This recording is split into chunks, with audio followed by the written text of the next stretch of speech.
강혜신의 오늘의 미국.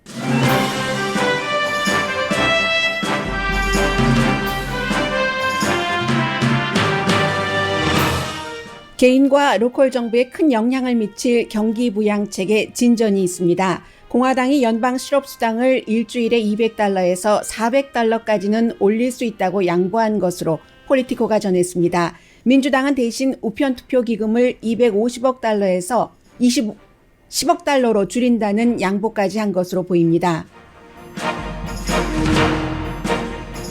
지금부터 어떤 좋은 일들이 일어나도 코로나 바이러스는 세상에서 계속 떠돌면서 사람들을 괴롭힐 것이라는 시나리오를 애틀란틱이 보도했습니다.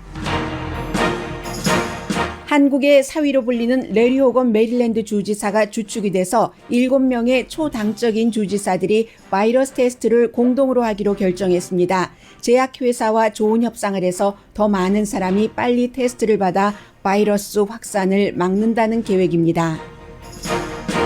레드 스테이트인 미주리주에서 저소득층의 건강보험인 메디케어 확장안이 통과됐습니다. 미시시피 주지사는 그동안 꺼려왔던 주 전체 마스크 착용 의무화 명령을 결국 발표했습니다. 트럼프 대통령은 오늘 팍스뉴스와 전화 인터뷰에서 바이러스는 지금 사라지고 있으며 사라질 것이라고 말하면서 학교는 개학해야 한다고 주장했습니다. 어제의 예비선거 결과 캔사스주에서는 트럼프 대통령과 가까운 공화당 보수 정치인이 졌습니다. 미주리주와 미시건주에서는 버니 샌더스 후보와 가까운 민주당 진보 후보들이 승리했습니다. 민주당 부통령 후보가 카멜라 해리스 상원 의원과 수잔 라이스 전 유엔 대사로 좁혀진 듯 보입니다. 두 사람은 흑인 여성입니다. 코로나 바이러스와 베이루트 폭발 등의 불안정한 요소가 확대되면서 금값은 온스당 $2,000를 넘었습니다. 뱅크 오브 아메리카 전문가는 $3,000까지 올라갈 수도 있다고 예상합니다. 중국 앱 틱톡을 마이크로소프트가 인수할 가능성이 생기자 틱톡의 경쟁자인 인스타그램 소유주 페이스북이 틱톡과 비슷한 앱을 내놨습니다. 틱톡은 표절이라고 주장합니다.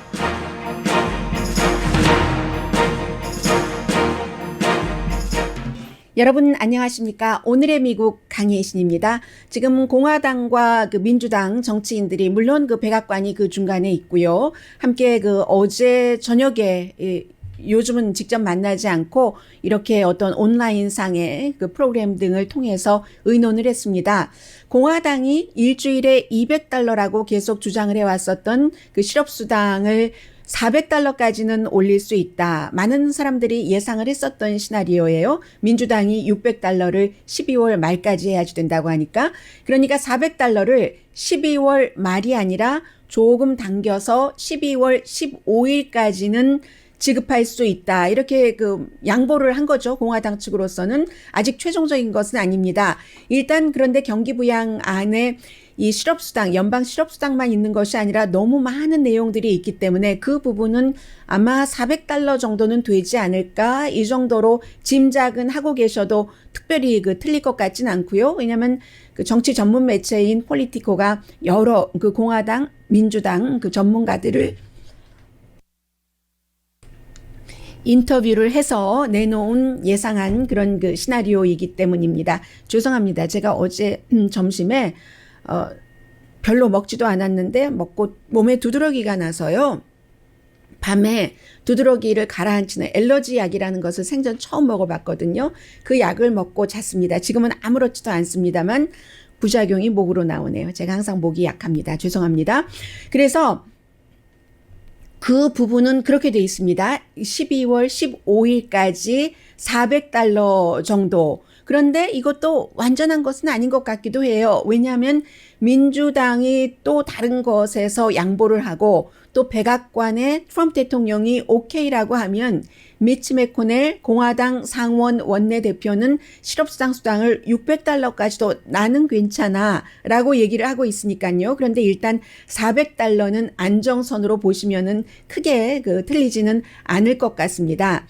그리고는 이제 주 정부와 로컬 정부에 해당되는 돈이 공화당에서는 1조 달러, 민주당에서는 3조 달러로 잡고 있으니까요. 그런 돈이 지금 뭐 10억, 100억, 1000억, 1500억 달러에서 2000억 달러 정도로 이제 대체적으로 합의를 한 것 같고, 문제가 되는 부분은 차일드 케어 부분입니다. 차일드 케어라는 것도 코로나 바이러스 사태 이후에 여러 가지 지급되는 그런 것이기 때문에 학교 개학에도 포함이 되고요. 그 점에 대해서 민주당은 500억 달러를 요구를 하고 있는데, 공화당은 지금 150억 달러밖에 안 준다고 하는 것이거든요. 그러면 딱 민주당과 공화당이 서로 큰 틀에서 보는 1조 달러, 3조 달러 그 규모와 뭐 대강 계산을 하면은 맞는다 이렇게 보셔도 될 것 같고요.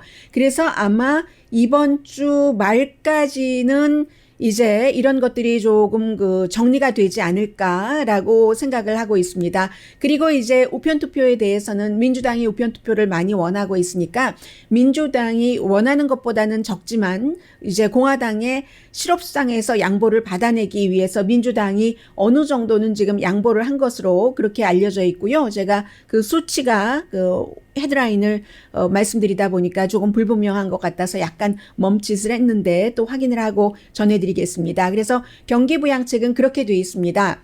코로나 바이러스는 여러 가지 지금 케이블 뉴스에서도 보면은 주지사가 공화당인 곳도 있고 주지사가 민주당인 곳도 있는데, 주지사들끼리는 코로나 바이러스 사태 이후에 민주당과 공화당이 어떠한 당을 떠나서 합의를 하기도 한다 하는 모습을 보여준 것도 있는데, 그보다는 저는 조금 더 확실해 보이는, 앞으로 우리가 코로나 바이러스를 어떻게 해야 될 것인가, 우리가 어떻게 할 수 있는 부분은 없지만 코로나 바이러스가 우리를 어떻게 할 것인가, 그 시나리오, 아마 지금까지 나왔던 여기저기서 나왔던 뉴스들을 종합을 해서 이대로 가지 않을까, 이대로 가지 않는다면 애틀란틱의 보도 기사가 틀린 것이고요.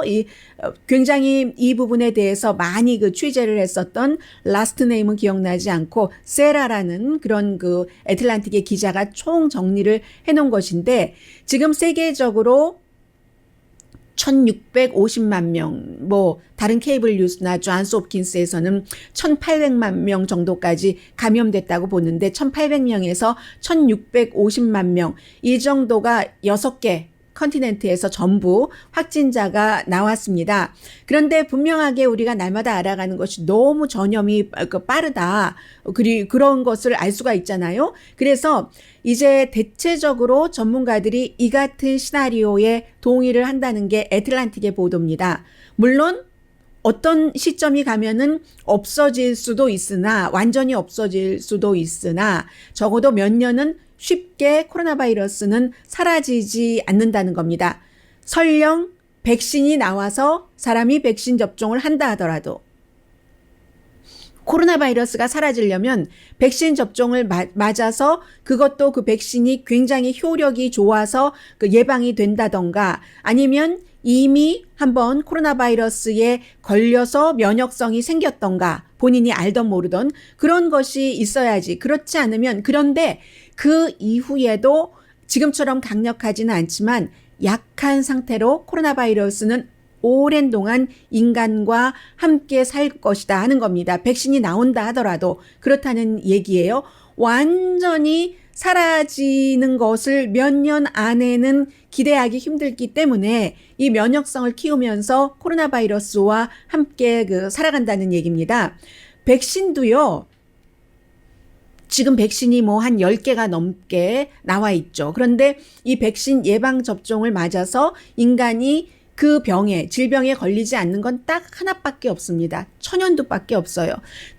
나머지 백신들도 완전하지 않거든요. 그리고 이 스몰박스 천연두가 완전히 백신에 의해서 사라지게 되기까지는 백신이 개발되고 나서 15년이 걸렸습니다. 15년이 걸려서 스몰박스가 완전히 사라지게 된 그거거든요.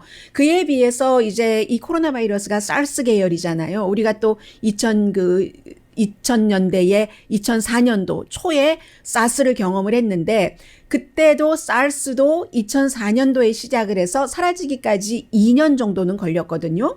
그런데 사스와 같은 가족인 코로나 바이러스는 굉장히 전염력이 더 강하고 그렇기 때문에 종잡을 수 없고 그렇기 때문에 더 힘들 것이다 하는 것이 지금 애틀란틱이 콜롬비아 그 유니버시티의 질병 그 전염병 학자요. 그런 사람 뭐 스티븐 몰스라든가 아니면 또 다른 하버드 대학교의 전문가들, 하버드 대학교의 또 전문 팀들의 말을 쭉 그 인용을 해서 조사를 해서 보도를 한 내용입니다.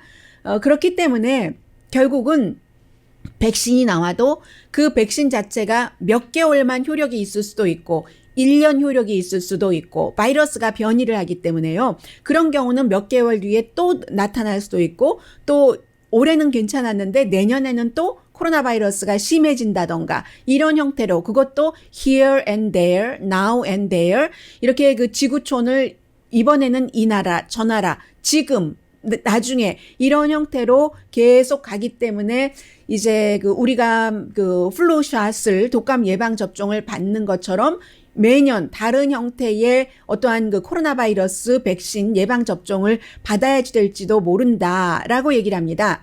그리고 만약에 인간에게서 코로나 바이러스가 완전히 사라진다 하더라도 그게 또 동물로 갈 수가 있잖아요. 동물 쪽에서 인간으로 와서 인간이 인간에게 전염시켰는데 지금은 인간이 다른 동물에게 전염시키는 그런 단계라고 보고 있는 거죠. 그래서 브롱스에 있는 그 동물원에서 타이거가 감염됐다던가 아니면 그 네덜란드의 농장에서 밍크가 감염됐다던가 그렇기 때문에 그 밍크를 돌보던 인간이 또 밍크에 의해서 감염이 됐는데 나중에는 인간에게서는 다 사라졌는데 그게 이제 또 인간에게서 사람에게로 온다. 지금 인간한 시간이 있는 사람입니다. 그래서 제가 지금 전해드린 이 잡지 애틀란틱의 시나리오가 가장 현재로서는 근접한 시나리오다라고 말씀을 드리고요. 그리고 7개 주 주지사가 코비드 19을 막으려면은 테스트를 많이 하는 것이잖아요. 해서 함께 이렇게 그 서로 함께 모아서 일을 하면 물건을 사면 싸지죠. 제약회사에 그 많이 만들어라 하는 것, 우리가 싸게 많이 사줄게 하는 것을 미리 이 정도 확보되니까 이 정도 생산해줘 하는 것을 했다는 겁니다. 그것을 주도해 나간 사람이 메릴랜드주의 레리 호건 주지사고요. 유미 호건 그 퍼스트 레이디의 남편이기도 한요. 해서 물론 이 사람은 공화당 주지사지만 한국에서도 한 50만 개 테스트 키트를 가져갔고 메릴랜드, 루이지아나 보세요. 굉장히 레드 스테이트죠. 매사추세츠 다시 블루 스테이트입니다. 미시건 블루, 오하이오 레드, 버지니아 요즘에 왔다 갔다 노스캐롤라이나 레드 스테이트 하니까 당연히 주지사는 공화당도 있고 민주당도 있는데 이렇게 힘을 합쳐서 살아야지 되잖아요. 주지사도. 주민들 많이 걸리지 않고 사망자 안 나오게 15분 내지 20분 정도만 되면 테스트 결과가 나올 수 있는 그런 것을 한다 하는 거고 지금은 주정부 차원에서 화합을 했지만 앞으로는 뭐 로컬, 카운티 정부와도 다 오라. 우리 이렇게 싸게 사서 테스트 많이 하겠다는 사람은 다 오라 하는 형태로 가는 건데 레리 호건 주지사를 볼 필요가 있습니다. 이 사람이 암 치료를 받았고 그것을 겪으면서 많은 것을 경험을 한 정치인이기 때문에 그리고 정치를 하기 전에는 트럼프 대통령과 마찬가지로 비즈니스를 크게 하셨던 분이에요. 그래서 한번 생사를 넘나들었기 때문에 생이 굉장히 중요하다는 것을 알고 생 앞에서는 당도 필요 없다는 것을 알며 이미 트럼프 대통령 이후를 준비하고 있는 공화당 정치인입니다. 트럼프 대통령 이후를 준비하고 있는 공화당 정치인이라는 것은 분열이 아니라 화합을 하고 그리고 마초맨이 아니라 친절하고 남을 배려하고 정치를 그렇게 할 수 있잖아요. 레리 호건 주지사는 그 점에서 지금 주목을 해봐야지 되는 것이고요. 그리고 이제 레리 호건 주지사와는 달리 그동안 뭐 부분적으로 뭐 경우에 따라서 마스크 쓰기를 해도 된다고 했지만 아무리 사람들이 주변에서 보건국 관계자가 강조를 해도 마스크 착용 전체적인 주 전체 의무화는 안 돼라고 얘기를 했었던 또 다른 공화당의 주지사인 테드 리비스 주지사가 미시시피입니다. 결국은 앞으로 지금부터 2주일 동안 뭐 그로서리 스토어 갈 때나 아니면 집 밖에 나오면 마스크를 전부 써야지 된다. 의무화를 발표할 수밖에 없었습니다. 미시건주에서 확진자가 너무 많이 나오고 사망자가 너무 많이 나오기 때문에 지금까지는 미시건주가 카운티가 참 많네요. 캘리포니아주보다도 몇십 군데가 많네요. 82개 카운티 가운데서 37개 카운티에서만 마스크 쓰는 것을 장려했는데 이것을 주 전체적으로 의무화했다는 겁니다. 그동안은 정부가 국민에게, 주민에게 강제해서는 안 된다. 이게 이제 또 그 공화당의 어떠한 그 뜻이기도 하고요. 그래서 그랬는데 너무 많이 감염이 되니까 어쩔 수 없이 그렇게 했다는 겁니다. 그동안은 그 미시시피의 그 토마스 답스라는 그 보건국장, 보건부에서 최고로 높은 그런 사람이 마스크 써야지 된다고 하고 안 쓰면 최종적으로 감옥에 가야 된다고 하고 했었을 때도 아무런 말을 하지 않았었습니다. 그런데 이렇게 됐고요. 그리고 또 하나는 어제 이제 예비선거가 있었기 때문에 미주리주에서 코로나 바이러스와 연관된 것이라서 승리했었을 수도 있습니다. 미주리주도 레드 스테이트예요. 그런데 레드 스테이트에서 어제 주민 발의안에 붙였더니 그 메디케이드를 확장하는, 메디케이드가 저소득층에 해당되는 보험이잖아요. 이 보험으로 코로나 바이러스에 걸렸을 때 치료도 할 수 있도록 해서 이 안이 레드 스테이트인데도 53% 찬성, 반대 47%로 통과가 됐습니다. 그렇게 볼 때 지금 그 6번째 레드 스테이트 가운데서 이 메디케이드를 확장하는 주가 됐고요. 메디케이드 확장은 트럼프 대통령이 굉장히 싫어하는 것이죠. 그리고 코로나 바이러스 사태 이후에 두 번째로 첫 번째가 오클라호마였습니다. 오클라호마도 굉장히 지금 확진자가 많아지고 있잖아요. 이런 형태로 결국은 원래의 그 주의 그 성격도 있고 뭐 주지사 공화당입니다. 마이크 팔슨 주지사 공화당인데 원래의 색깔도 있고 트럼프 대통령과의 관계도 있고 그러나 그럼에도 불구하고 모든 정치인들의 최종 기착지 그리고 최고 목표 쳐다보는 곳은 유권자입니다. 그냥 주민이 아니라 voters, 표를 줄 수 있는 나에게 표를 줄 수 있는 유권자이기 때문에 유권자가 그것을 원하기 때문에 할 수 없이 미시시피주에서도 이 메디케이드 이 안이 주지사가 어떻게 한 것은 아니지만 주민들이 직접 그 투표로 통해서 통과를 시켰고 그렇게 되는 경우는 정치인들도 볼 수밖에 없는 겁니다.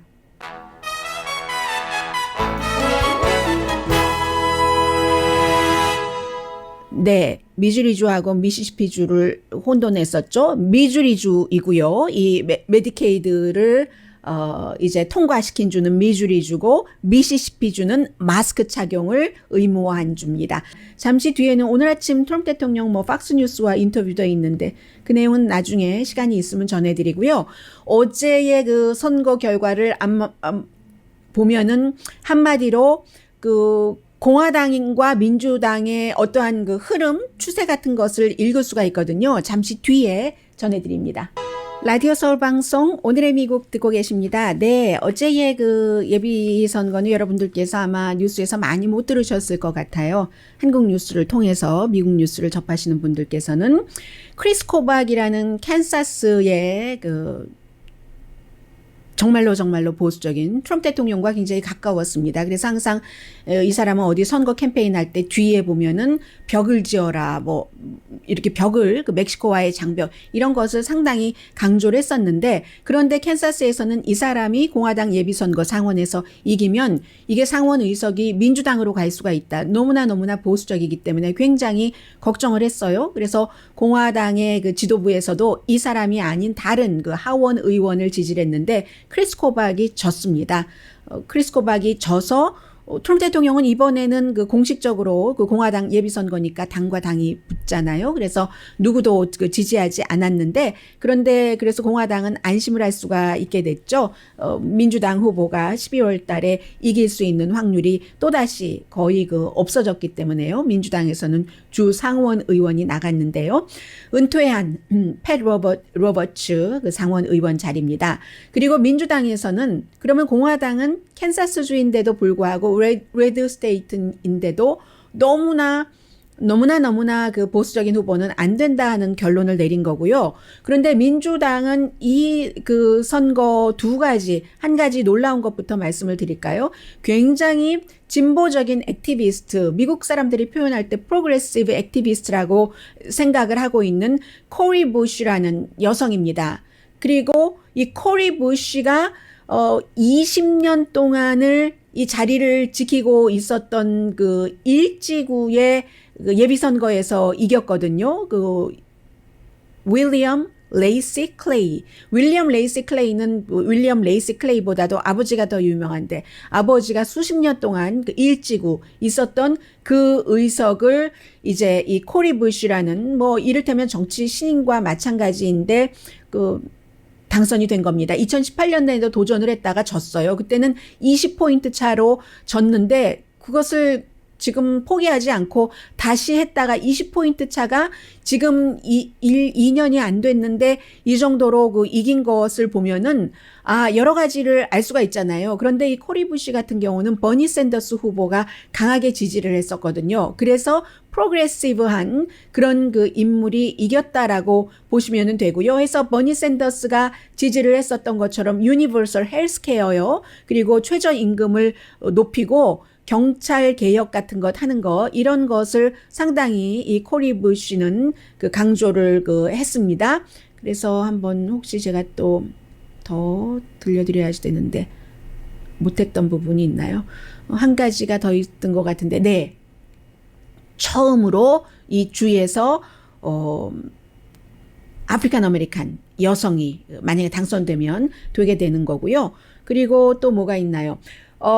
바이든 후보가 그 밀워키로 위스콘신의 밀워키로 가서 네, 여러분들께서 저를 뽑아주셔서 감사합니다. 제가 그 후보직을 받겠습니다. 후보로 해주신 것을 수락하겠습니다. 하는 것을 안 간다고 그 하는 것이 나오고 있거든요. 지금 아마 이것도 역시 그 코로나 바이러스 사태 때문에 민주당에서는 조금씩 더 뭔가를 그 직접 대면하는 것을 안 하는 게 좋다 하는 그러한 그 기본적인 마인드이기도 하고 또 하나는 이것이 그렇게 함으로 인해서 글쎄요, 아마도 이 그 조 바이든 후보가 트럼프 대통령보다는 그 후보 그 토론을 원치 않을 수도 있다 하는 생각은 듭니다. 왜냐하면 오늘 아침에도 원래 후보 토론 예정일이 9월 달로 잡혀 있거든요. 왜냐하면 그 민주당이 먼저 그리고 공화당이 그 뒤에 마지막 8월의 마지막 주에 전당대회에서 후보가 확정이 되기 때문에 일정 자체가 후보가 확정되고 나서 후보들이 토론을 해야 되잖아요. 그런데 트럼프 대통령은 오늘 아침에 9월이 오기 전에 후보 토론회를 하는 것을 지금 얘기를 하고 있거든요. 그게 아마 민주당에서 수락하지 않기 때문에 거의 이제 되지 않을 텐데 그래서 뭐 그러한 것도 피할 겸 해서 우리는 코로나 바이러스 때문에 웬만하면 안 모이는 게 좋다는 뜻에서 그랬는지 밀워키로 가지 않고 후보를 수락한다는 내용이 나오고 있고요. 그리고 이제는 거의 확실하게 카멜라 해리스 캘리포니아주 상원 의원과 수잔 라이스 전 유엔 대사 아주 국무부에서 오래 일을 했었던 사람이에요. 국가안보보좌관도 했고 두 사람으로 압축되는 것 같다. 물론 최종적인 결정은 조 바이든 후보가 하지만 폴리티코를 포함한 많은 그 정치 전문 매체를 보면은 그렇게 지금 하고 있습니다. 그래서 내부에서는 처음부터 지금까지 계속 카멜라 해리스를 많이 밀었는데 카멜라 해리스 후보 같은 경우는 이 트럼프 대통령을 마구 비난을 할 수가 있으니까 서로 뭐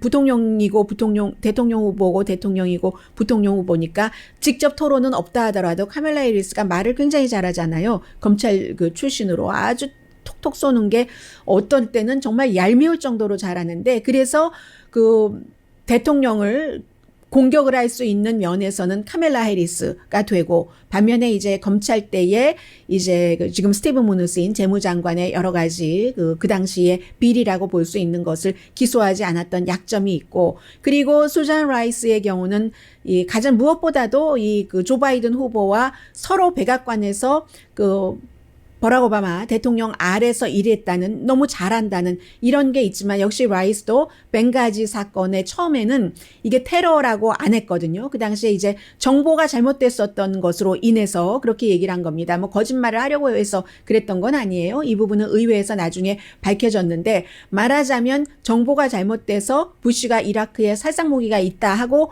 가서 전쟁을 치렀던 것처럼, 이 처음에는 테러가 아니고 그냥 우발적인 그런 어떠한 그런 사건이었어 라고 얘기한 것이 잘못됐었던 것이죠. 그 벵가지 문제를 공격을 받을 그럴 가능성이 있는데, 어쨌든 지금 두 후보로 굉장히 그 후보는 지금 압축이 돼서 다음 주에는 어떻게 발표를 할 수밖에 없는 그런 그 상황입니다. 그게 이제 지금 민주당의 문제고요.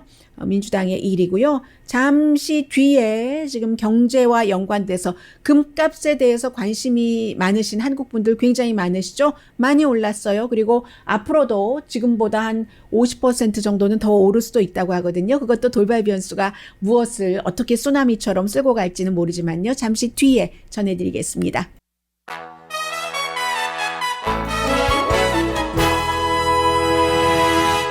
라디오 서울 방송 오늘의 미국 듣고 계십니다. 좀 전에 하나를 빠뜨렸네요. 아주 그 4인방으로 유명한 민주당의 하원 초선 의원, 미시거니 지역구인 라시다 탈립 의원이 조금 어려워 보였는데 그 자리를 어제 예배선거에서 지킬 수 있게 됐습니다. 그래서 4인방, 트럼프 대통령과 계속 서로 공방을 주고받는, 먼저 공격은 트럼프 대통령이 했어요. 소수 인종이고, 그런 의원들이 전부 예비선거에서는 아직 치르지 않았는데도 아는 현역 의원도 예비선거에서 무난히 이길 것으로 예상이 됩니다. 4명 전부요. 특히 이제 라시다 탈립 같은 경우는 2명의 최초의 그 무슬림 의원 가운데 1명이었죠. 나머지 1명이 이란 오마르. 아마 다음 주에 선거가 있는데 괜찮을 것 같고, 그리고 그 알렉산드리아 그 오카시오 콜테스 뉴욕이 지역구인 16선 의원을 28살 때 그 물리치고 당선된 이 오카시오 그 콜테스는 아주 압승을 했고요. 또 다른 의원도 마찬가지입니다. 그리고 좀 전에 최초의 그 주에서 흑인 의원이 될 수도 있다 하는 그 주 자체는 미주리 주고요. 프로그레시브한 액티비스트. 금값을 말씀드리겠습니다. 지금 2,000달러 넘었어요. 뭐 2020까지 올라가고 하는 거 봤는데, 그것은 이제 베이루트에서의 그 폭발 사고 때문에 뭐 수십만 명이 옮겨야지 된다고 하잖아요. 수천 명이 다치고 숨진 사람도 많고, 이제 이것이 트럼프 대통령은 뭐 외부의 세력일 수도 있어라고 얘기를 했지만, 그 레바논 실제 레바논 자체에서는 사고다, 이런 화학약품이 폭발을 해서 하고 나왔는데, 세계적으로 이렇게 불안정한 요소가 강해질 때는 안전한 그런 그 금을 찾게 되죠. 해서 지금 보면은 2020년이죠. 2005년, 2004년, 2005년도만 하더라도 금값이 온스당 500달러가 조금 안 됐습니다. 2010년도에 1,000달러가 조금 넘었고, 2015년도, 그래서 2012년, 13년 이때는 거의 2,000달러까지 치고 올라가려고 하다가 1,900까지는 갔다가 내려왔고요. 2015년도에 이제 1,500, 600 해서 조금씩 이번에 올라가더니 지금 2,000달러가 넘은 겁니다. 그래서 앞으로는 지금 뱅크 오브 아메리카의 전문가가 볼 때는 18개월 안에 3,000달러까지 갈 수도 있다. 1년 반 안에. 그렇게 얘기를 하고 있거든요. 코로나 바이러스 때문입니다. 미국의 중앙은행을 포함해서 세계 중앙은행과 정치권에서 돈을 굉장히 많이 풀고 있잖아요. 지금 뭐 한 20조 달러 정도를 경기부양책으로 풀고 있는데, 이자율도 낮추고 또 경기부양책도 하고, 미국이 지금 하고 있는 것과 똑같은 것을 다른 나라에서도 하고 있는데, 그렇게 되는 경우는 이제 불안정하니까, 그러니까 금값이 올라갈 수밖에 없다는 게 그 뱅크 오브 아메리카의 그 전략 전문가 마이클 위드머 씨가 강하게 강조하고 있는 그런 점이고요. 해서 금값이 언스당 한 2,500달러까지 올라가면은, 그러면 이게 이제 그 달러하고 항상 연관이 있는 거잖아요. 그러면 뭐 여러 가지 인플레이션을 감안을 하고 하더라도 금값이 올라가면 달러 가치가 내려가고, 요즘 달러 가치가 많이 내려갔잖아요. 그래서 이제 그러한 부분들, 정말 이자율이 금값이 올라가고 내려갈 때 이자율은 실제적으로 어떻게 되는가, 뭐 이런 것이죠. 금값이 2,500달러 정도가 되면은 이자율은 그 평균 이자율에서 인플레이션 빼면은 그러면 진짜 이자율은 마이너스 2% 정도는 된다는 얘기고요. 그게 이제 2018년도고 아니면은 2014년도에 마이너스 1.5% 정도까지 갈 수도 있다. 이게 이제 금값에 따라서 이자율을 계산해 보면 그렇다는 건데 결론은 이거예요. 지금 상태로 가면은 18개월 안에 금값이 $3,000가 될 수도 있다. 코로나 바이러스가 인간에게 미친 영향이 너무 많은 겁니다. 사람들이 그 저축도 많이 하게 됐고요. 그리고 이제 그 밖에는 이번에 백투스쿨 때도 부자는 지난해보다 더 많이 쇼핑을 한다고 하잖아요. 백투스쿨 할지 안 할지 몰라도 학교에서 가지고 오라고 하는 리스트 빼고 다른 것 옷도 준비하고 가방도 준비하고 빈부의 격차가 커졌습니다. 화이트 칼라들은 집에서 컴퓨터로 재택근무를 할 수 있기 때문에 별 지장이 없고 그러나 밖에 나가서 손으로 몸으로 일해야지 되는 분들은 일을 할 수 없기 때문에 벌이가 예전보다 더 신통치 않고 그런가 하면은 생산성도 굉장히 줄어들었고요. 또 무슨 빚이 늘어났죠. 크레딧 카드 빚 굉장히 늘어나서 그 부분도 말씀 안 드렸는데 크레딧 카드로 몰기지 갚고 이런 분들도 계시는데 이번에 경기부양책에서 몰기지도 그 실업수당 공화당이 지금 주장하고 있는 것이요. $400를 12월 15일까지 하는 것처럼 모기지 안내도 퇴거 안 해주는 것, 그 기간도 12월 15일까지로 하자 하는 안 지금 포함되어 있습니다. 다 코로나 바이러스 때문에 세계적으로 미국뿐만이 아니라 지금 이런 일들이 일어나고 있고요. 그리고 또 다른 것 헤드라인 하나만 전해드리자면 뉴욕타임즈가 100년, 150년도 넘은 그런 그 신문이 처음으로 프린트보다 인터넷으로 이제 그 구독료를 받는 게 몇 년 안 됐잖아요. 그런데도 그렇게 받는 수입이 신문, 100몇십 년 동안 운영해온 페이퍼, 신문의 수입보다 많다. 이것도 코로나 바이러스고요. 그리고 이제 인스타그램에 대해서 말씀을 드리겠습니다. 인스타그램 릴즈라는 게 나왔어요. REELS라는 게 나왔는데 그냥 인스타그램이 아니라 이제 업그레이드한 거죠. 이게 바로 틱톡 때문에 그러는 겁니다.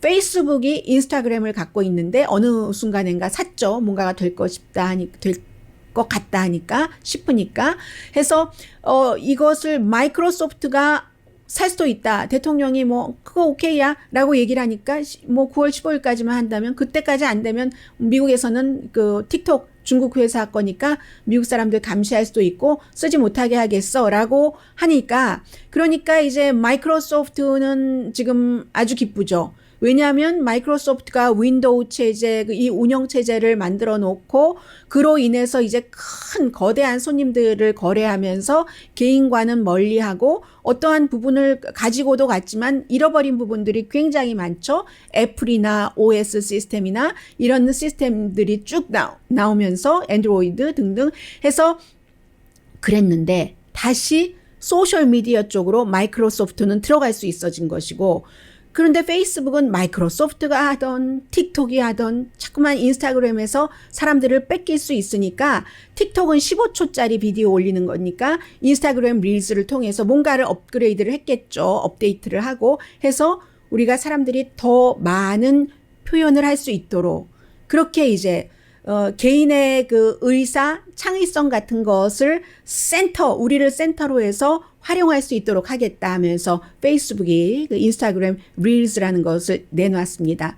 그랬더니 그 중국의 이 틱톡의 그 CEO가 하는 얘기가 케빈 그 메이어라는 사람이 하는 얘기가 참 미국 대통령은 우리를 금지시키겠다고 하질 않나 아니면 이런 얘기를 하면서 이 페이스북이 이거는 표절이다. 절도다. 표절하고 절도하는 거다라고 얘기하는데 사실은 이런 준비를 할 때부터 지난주에 나왔었잖아요. 그 페이스북에 마크 저커버그가 의회에서 청문회를 할 때 미국 정치인들이 물어봤죠. 페이스북에. 아니 지금 페이스북이 틱톡을 표절한다고 하는데 표절 맞아? 라고 얘기하니까 맞습니다. 라고 답변을 했겠습니까? 페이스북의 CEO가. 아무튼 이런 시대가 됐어요. 이제 이런 그 소셜미디어 같은 것도 미국과 중국이 경쟁을 하고 그 사이에서 숨죽이고 있다가 부분적으로 길을 못 펴고 있다가 살아날 수도 있는 마이크로소프트 같은 회사가 있는가 하면 페이스북처럼 지금 조치를 취하는 회사도 있고요.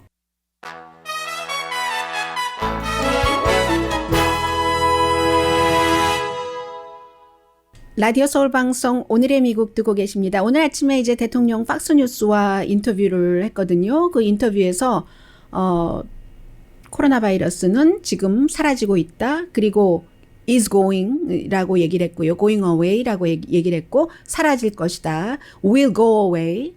모든 일이 다 그렇듯이 사라질 것이다. 앞서 뭐 시나리오에 대해서는 말씀을 드렸고요. 사라지긴 사라지지만 완전히 사라지진 않을 것이라는 당분간은 그런 얘기도 했고 아주 지금 좋은 상태다라고도 얘기를 했어요. 아이들은 거의 면역이 됐기 때문에 학교는 오픈을 해야지 된다. 그러나 선생님들은 나이 든 선생님은 이 전염병 기간에는 학교에 오면은 안 된다. 그런 얘기를 했고 역시 중국말 다시 했습니다.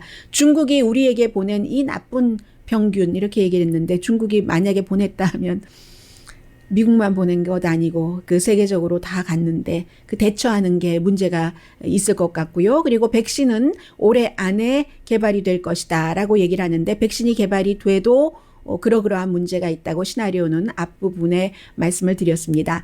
그리고 어제에 이어서 오늘도 미국에서 굉장히 주목하고 있는 것이 악시오스의 그 조나단 스완 그 기자와 리포러와 대통령과의 인터뷰인데 어제 제가 코비드-19만 말씀드리고 많은 부분을 말씀 안 드렸어요. 그런데 사실은 특별히 다른 것은 없고 그 러시아가 그 탈레반을 시켜서 돈 주면서 미군을 그 살해하도록 한 이 부분에 대해서도 그런 것 아니다. 그렇게 얘기를 했고 그러면은 이제 조나단 스완이라는 사람이 왜 주목받냐면 거기서 끝나는 게 아니라 자신이 대통령에게 그 전달되는 보고서를 쭉 읽고 나서 얘기를 해주고 이거 읽으셨어요? 뭐 이런 식으로 물어본다던가 아니면 뭐 굉장히 많은 이슈들이 어제 있었어요. 그 기슬레인 그 맥스웰이라는 제프리 앱스타인이라는 그 어린 아이들과의 그런 문제, 여자친구고 어린 아이들을 대해주고 있었다는 지금 감옥에 있는데 지난번에도 그렇고 어제도 그렇고 굉장히 좀 좋게 얘기를 해요. 그가 앱스틴처럼 그렇게 그 숨지면 안 되겠다. 지난번에는 더 이 그 맥스웰을 약간 맥스웰을 연민의 정을 느끼는 것처럼 그런 얘기도 했고 많은 얘기를 했는데 문제는 세계가 왜 이 남자를 이 인터뷰를 주목을 하느냐 하면 지금까지 많은 사람들이 트럼프 대통령과 마주 앉아서 인터뷰를 할 기회가 있었습니다. 뭐 크리스 월러스 지지난주에 아주 잘했어요. 그러나 대부분의 대통령 봐주게 하는 인터뷰는 그럴 필요 없고 심지어는 ABC의 데이빗 뮤어까지 지금 케이블 공중파 다 합쳐서 ABC 뉴스가 최고거든요.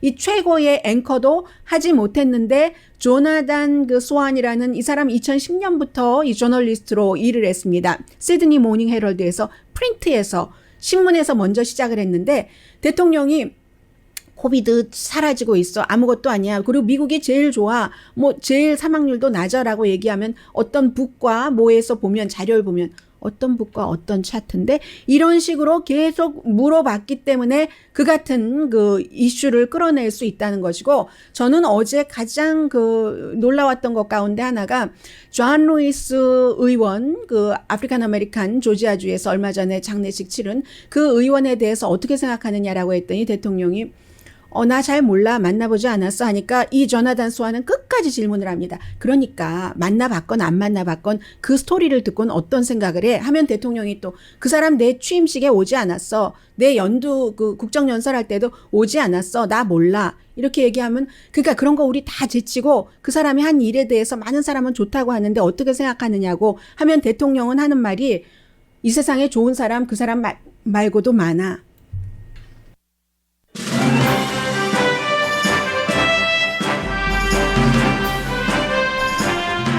아프리칸 아메리칸 영웅에 대해서 결코 좋은 말을 하지 않은 거죠. 그런데 제가 말씀드리고 싶은 것은 이 사람도 지난번에 대통령과 인터뷰했을 때는 실수하고 후회스러운 점이 있는데 그래서 준비를 했다는 거죠. 강혜신이었습니다.